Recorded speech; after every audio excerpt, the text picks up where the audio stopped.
Aujourd'hui, on est sur les hauteurs d'Ajaccio. On va aller à la découverte de nouvelles légendes, de nouveaux endroits. On part au barrage de Lisa et au cimetière des enfants de Castelluccio. Mais cette histoire, c'est quoi?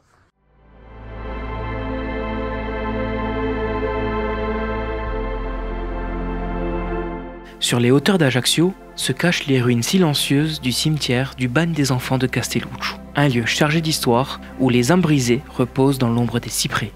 Le bagne d'enfants de Castelluccio devint un enfer disciplinaire au XIXe siècle. Les murs de pierre, lézardés par le temps, gardent les secrets de ces jeunes vies brisées. Les cris des enfants résonnaient dans les arbres, tandis que les gardiens impitoyables imposaient leurs lois.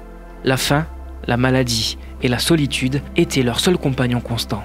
Les jours s'écoulaient lentement, rythmés par les corvées et les prières murmurées dans l'obscurité. Les enfants aux mains calleuses creusaient la terre aride pour construire leur propre tombe.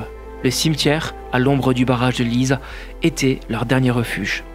Chaque croix de bois raconte une histoire de douleur et d'injustice. Le cardinal Fesch, dans un geste ambigu, légua ce terrain à la municipalité d'Ajaccio. Les raisons restent floues. Charité sincère ou désir de se débarrasser des âmes indésirables, quoi qu'il en soit, le bagne des enfants de Castelluccio devint un lieu de souffrance et d'oubli. Aujourd'hui, les herbes folles envahissent les allées désertes, les oiseaux chantent parmi les pierres brisées, mais l'histoire persiste, inscrite dans chaque soupir du vent. Le cimetière de Castelluccio, témoin silencieux, nous rappelle la fragilité de l'enfance et la cruauté du monde des adultes. En partant depuis les hauteurs de Castelluccio, vous apercevrez tout d'abord le barrage de Lisa.